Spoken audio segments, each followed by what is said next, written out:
창세기 28장 1절부터 4절까지와 그리고 건너가서 저희가 10절부터 그리고 19절까지의 말씀을 교독하도록 하겠습니다. 이삭이 야곱을 불러 그에게 축복하고 또 당부하여 이르되 너는 가나안 사람들의 딸들 중에서 아내를 맞이하지 말고 일어나 바단 아람으로 가서 내 외조부 부두엘의 집에 이르러 거기서 내 외삼촌 라반의 딸 중에서 아내를 맞이하라. 전능하신 하나님이 네게 복을 주시어 네가 생육하고 번성하게 하여 네가 여러 족속을 이루게 하시고 아브라함에게 허락하신 복을 네게 주시되 너와 함께 네 자손에게도 주사 하나님이 아브라함에게 주신 땅 곧 네가 거류하는 땅을 내가 차지하게 하시기를 원하노라. 10절로 넘어갑니다.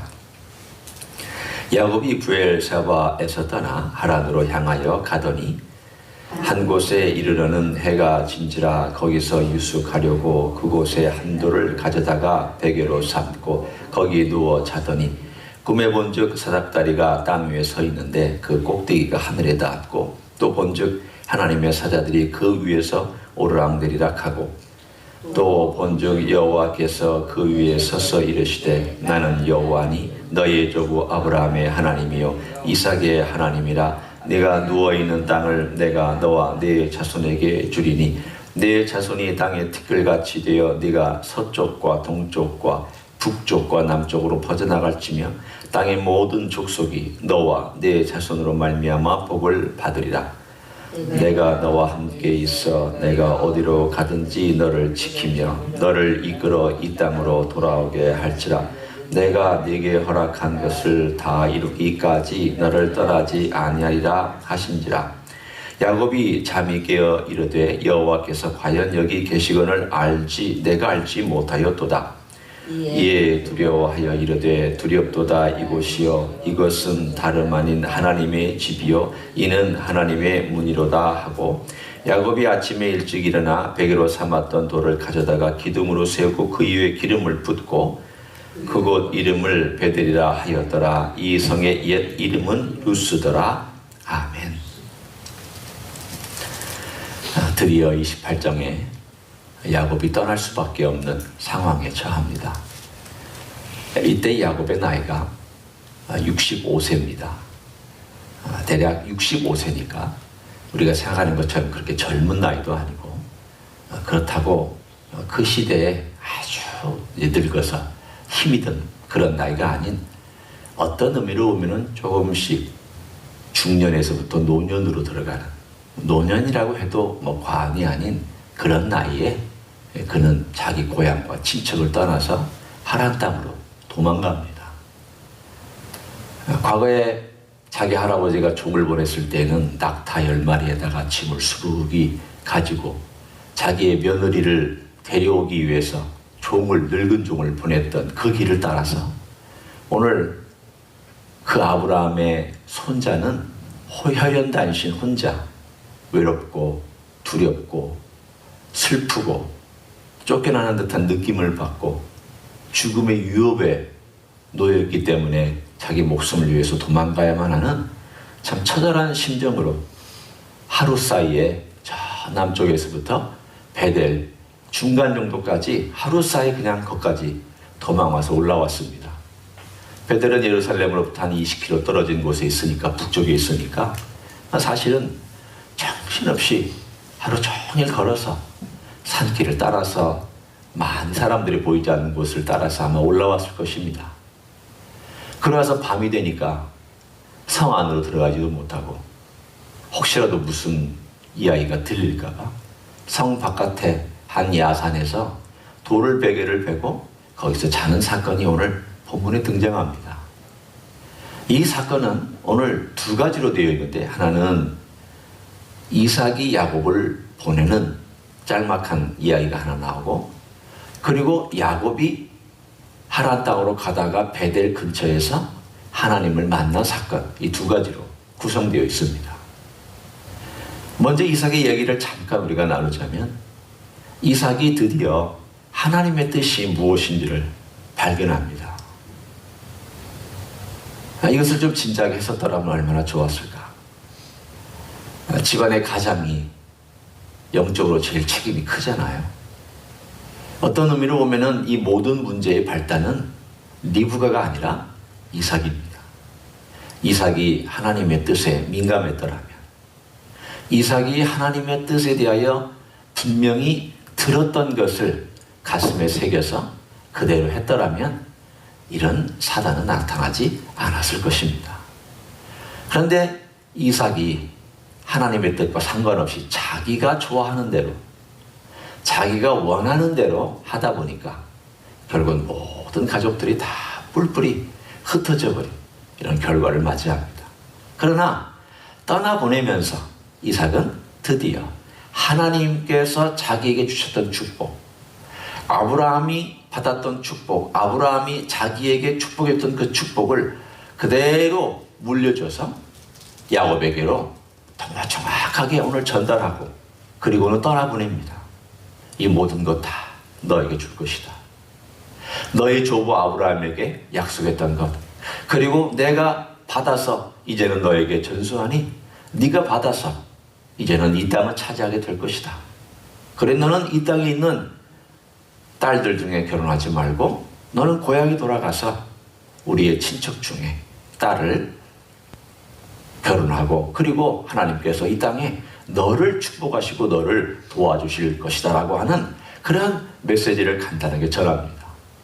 그리고는 정신없이 야곱은 도망해서 떠납니다.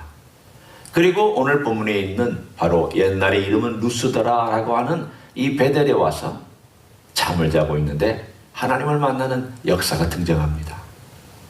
오늘 여기 나와 있는 이곳, 이 장소가 특별한 장소이기 때문에 하나님이 나타나신 걸까요?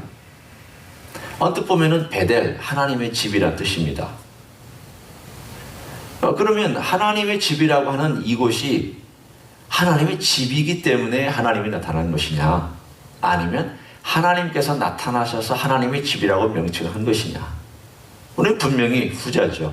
하나님이 나타나셔서 하나님께서 여기도 여기가 굉장히 거룩한 곳이구나. 그러나 이 베델이라는 장소가 거룩하고 하나님이 나타났기 때문에 그 장소만 하나님이 임재한 것은 아닙니다. 오늘 본문의 가장 굵직한 사건은 뭘까요?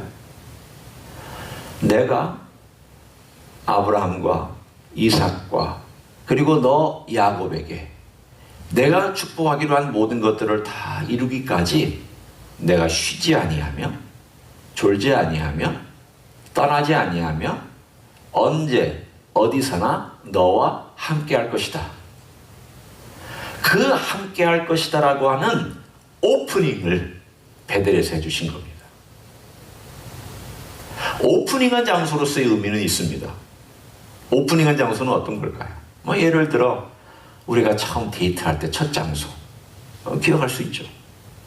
또 내가 어디를 갔을 때 처음 은혜를 받았던 어떤 교회나 어떤 장소 기억이 남죠. 왜 기억이 남을까요? 처음 그 경험을 했기 때문에. 오늘 이 장소는 하나님께서 임재하신 것을 처음 경험한 사건입니다. 물론 그전에도 하나님을 그가 믿어왔고 하나님의 약속을 믿어왔습니다. 그가 하나님을 떠나서 자기 마음대로 산 사람 아닙니다. 우리가 어떻게 그것을 알 수 있는가? 에서는 해쪽 속의 딸들을 마음대로 선택해서 결혼했지만 야곱은 그렇게 하지 않았습니다. 왜 그렇게 하지 않았을까요? 그가 능력이 없어서, 혹은 아버지가 능력이 없어서, 어머니가 능력이 없어서? 그것은 아닙니다. 부자였습니다. 유능한 사람들입니다. 나중에 야곱 보면 굉장히 유능한 사람입니다. 그러니까 유능하지 않아서도 아니며 돈이 없어서도 아닙니다. 이 시간 동안에 그들이 결혼하지 않은 것을 보면 우리가 한 가지 알 수 있습니다. 그들이 하나님의 명령에 의해서 가나안 족속의 딸들에게 자기 자식을 주지 않으려고 하는 그러한 마음을 우리는 읽을 수 있습니다. 그리고 야곱은 그것을 가능한 한 지키려고 애써왔던 사람. 그럼 우리는 이런 측면들을 볼 때 그가 하나님의 약속을 붙들고 살아가려고 하는 사람이라는 것을 짐작할 수가 있습니다. 그러니까 오늘도 그가 하나님의 약속을 붙들고 가고 있는 와중에 곤란하고 어려운 상황에 처해 있을 때 하나님께서 드디어 하늘 문을 열고 나타나셔서 그분의 임재를 확인시켜주는 오프닝 첫 번째 경험입니다. 그래서 이 경험은 야곱에게는 굉장히 중요한 경험이었죠. 나중에 그가 베델이라고 하는 곳에 돌아와서 하나님께 다시 그의 예배를 드리고 11조를 바치고 하나님께 영광을 돌리는 그런 사건이 나중에 20년이 홀쭉 지난 다음에 나타납니다. 왜 그렇게 돌아왔을까요? 물론 베델이라는 장소가 의미가 있지만 그는 하나님을 섬기기를 원했던 결심을 첫 번째 장소에서 하기를 원했던 것입니다. 그러면 오늘 이곳에 그가 하나님을 만나는 그 장면이 어떤 장면인가를 우리가 함께 살펴보기를 원합니다. 자, 12절입니다. 꿈에 본즉 사닥다리가 땅 위에 서 있는데 그 꼭대기가 하늘에 닿았고 또 본즉 하나님의 사자들이 그 위에서 오르락내리락 하고 13절 또 본즉 여호와께서 그 위에 서서 이르시되 나는 여호와니 너의 조부 아브라함의 하나님이요 이삭의 하나님이라 네가 누워있는 땅을 내가 너와 네 자손에게 주리니. 오늘 여기 나와 있는 몇 가지 사실들을 우리가 조금 살펴보기를 원합니다. 첫 번째는 사닥다리가 땅과 하늘을 연결해서 쫙 하고 펼쳐져 있었습니다. 두 번째는 이 사닥다리로 천사들이 오르락내리락 거리고 있었습니다. 어떤 천사는 올라가고 있었겠고 어떤 천사는 내려오고 있었겠고 또 어떤 천사들끼리는 또 올라가면서 하나님께 보고할 내용을 가지고 올라가기도 하였고 또 어떤 천사들은 하나님으로부터 명령받은 것을 가지고 내려와서 야곱의 근처로 내려오고 있는 그 환상을 그가 꿈 가운데 보고 있었습니다. 이거는 그냥 단순히 하나님께서 상징적으로 보여주신 내용이 아닙니다. 내가 너와 함께하는 것을 상징으로 보여주겠다. 저는 그렇게 생각하지 않습니다. 이것은 실제로 그가 하나님께서 어떻게 나를 돕고 계시는지를, 야곱이라는 한 인생 중에 그가 어디를 가든지 하나님께서 천사를 늘 보내서 돕고 계셨다는 것을, 뿐만 아니라 하나님께서 늘 돕고 있는 것이 거기에서 머물지 아니하고 오늘 본문에 있는 것처럼 여호와께서 그 위에 서서 계셨다라고, 이 서서 계셨다라고 하는 이 말씀은 성경에 딱 두 번 나옵니다. 한 번은 여기, 또 한 번은 사도행전 7장 스데반이 순교할 때 딱 두 번 나옵니다. 신약에 한 번, 구약에 한 번 나옵니다. 보통 하늘에서 여호와께서 서서 계셨다. 저는 개인적으로는 이 여호와라는 명칭으로 여호와께서 그 위에 서서 계셨다라고 하는 이 여호와께서 아마도 성육신 하시기 전에 성자 예수 그리스도였을 거라고 저는 생각합니다. 왜냐하면 그 모습을 보고 있으니까. 하나님 아버지의 모습은 아무도 본 적이 없고 아무도 그것을 보고 살 수 있는 자가 없습니다. 적어도 우리가 나중에 온전히 변화해서 하나님 아버지를 뵐 때까지는 적어도 그렇습니다. 아마도 야곱이 본 그 성자 예수 그리스도의 모습을 여호와라고 칭한 것은 당연합니다. 그분도 하나님이시니까 여호와라고 칭해서 그분이 일어서서 야곱을 응원하고 있으며 야곱의 삶 가운데 언제든지 개입하고 언제든지 내가 너와 함께 한다는 것을 그냥 앉아 계셔서 응원하신 것이 아니라 서서 응원하고 있습니다. 여러분, 응원할 때 흥분하면 어떻게 합니까? 일어섭니다. 응원석에 있다가 벌떡 일어나서 막 소리 지르고, 여러분도 그렇게 하시잖아요. 여러분의 자녀나 여러분의 손주가 만약에 어떤 게임을 뛰는데 너무 잘하고, 그런데 누군가가 걔를 추월하려고 하면 갑자기 나도 모르게 벌떡 일어나서 내 아들, 내 손주, 내 딸 뭐 좀 잘 뛰라고 막 응원하고 소리 지르고 그럴 거예요. 자기도 모르게 일어서잖아요. 일어섰다는 것은 어쩌면 그런 의미가 있을 거예요. 주님께서 일어서셔서 야곱을 향하여 누워서 자고 있는 그 야곱에게 슬픔과 외로움과 두려움과 죽음의 공포와 떨림과 장래가 어떤 일이 일어날지 전혀 알지 못하는 그야말로 막막한 그 미래를 향하여 걸어가고 있는 야곱에게 위로를 주시고, 동시에 내가 너와 함께 한다라고 하는 강력한 지지를 해주시며, 응원도 주시고, 약속도 확인해 주시며, 내가 너와 함께하고 내가 너에게 아브라함이 약속한 모든 것들을 너에게도 역시 똑같이 주고 그대로 이룰 것이다. 얼마나 야곱이 힘을 얻었겠어요. 아, 나 혼자가 아니구나. 나 혼자가 아니구나. 내가 비록 도망하지만 이 도망하는 현장에도 하나님이 함께 계시는구나. 나는 이 땅에 여기가 하나님이 계시는 줄 몰랐다. 나는 아버지가 계시는 땅만 하나님이 계시는 줄 알았고, 내가 도망한 이 땅에는 하나님이 나를 오히려 쫓아내신 것처럼 나는 그렇게 두려웠는데, 그게 아니라 하나님이 여기에도 계셨구나. 하나님이 여기에서도 역사하시는구나.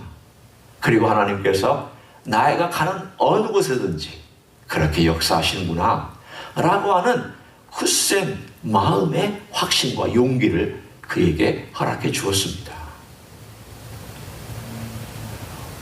참 우리 주님께서 한 사람의 인생에 대하여 이렇게 역사하시거늘, 여러분, 우리가 이 땅에 사는 동안 야곱만큼 주님의 사랑을 못 받고 살겠습니까? 한번 입장을 바꿔 얘기해 보죠. 주님께서 우리를 위하여 이 땅에 내려오셨어요. 사닥다리로 천사가 오르락 내리락거리는 이 사닥다리가 필요하지 않게끔 주님께서 직접, 표현이 이상하지만 이 사닥다리 없이 그냥 여자의 후손으로 내려오셔서, 창세기 3장 15절, 여자의 후손으로 내려오셔서 이 땅에서 33년 사시고 우리를 위해서 죽으시고 부활하신 다음 하늘 문을 여셨어요. 어떻게 여셨을까요? 십자가에 흘리신 피로 하늘 문을 여셔서, 히브리서 10장에 있는 말씀처럼 아버지께로 갈 수 있는 새롭고 산 길, 새로운 생명의 길을 열어놓으시고, 그 열어놓으신 길이 이제는 언제든지 열려져 있다는 것을,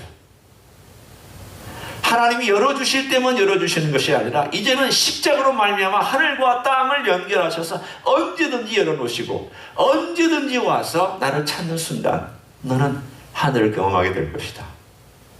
너는 내가 너를 지지하며, 내가 너를 돕고, 내가 너를 용서하며, 내가 너와 함께하는 것을 너는 경험할 것이다. 물론 주님은 언제든지 우리를 보호하시며 인도하시지만, 그 임재를 경험하는 나의 주관적인 경험은 내가 주님의 그 놀라움을 보고 하늘의 영광을 열어달라고, 아니 열어주신 그 영광을 보게 해달라고 했을 때에 우리에게 늘 가능한 줄로 믿습니다. 주님은 그 길을 열어주셨습니다. 이 사건은 우리 주님께서 열어주실 사건의 예표적인 사건이라고 저는 생각합니다.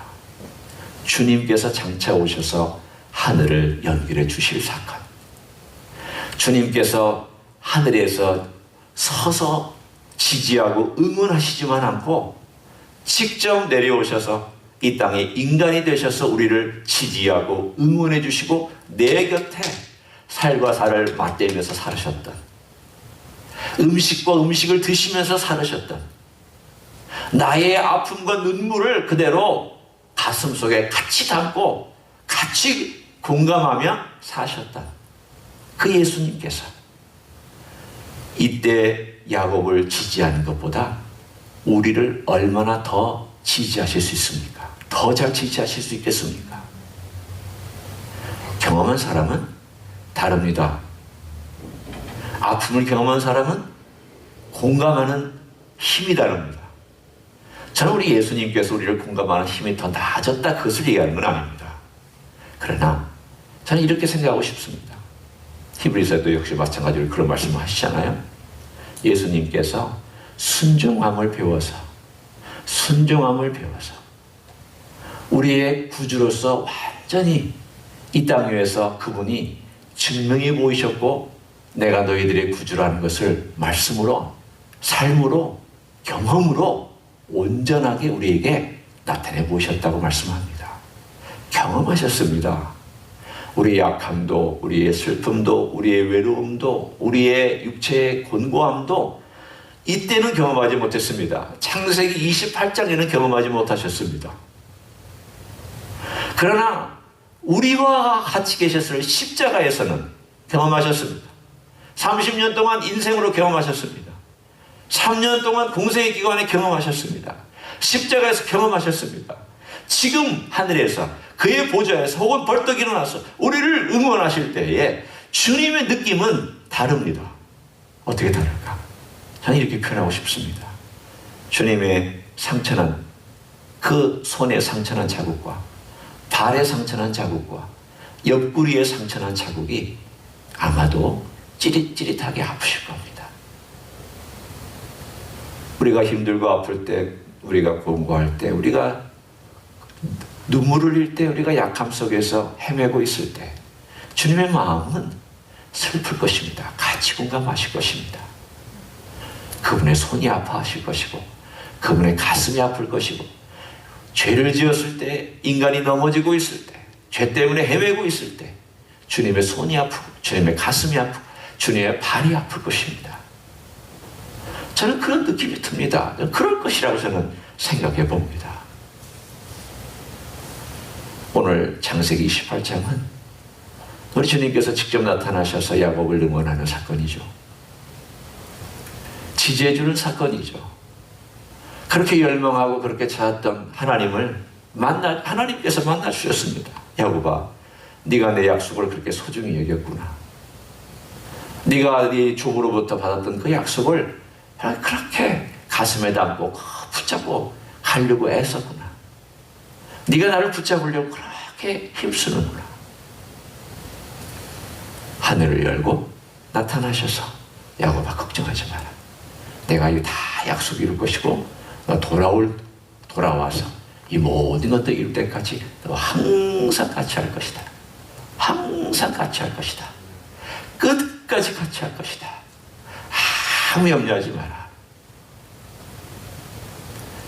20년 동안 견딜 수 있는 힘이 이것으로부터, 이 오프닝으로부터 나오기 시작했습니다. 라반으로부터 수십 번 속임을 당하고 억울한 일을 당해도 왜 견딜 수 있었을까요?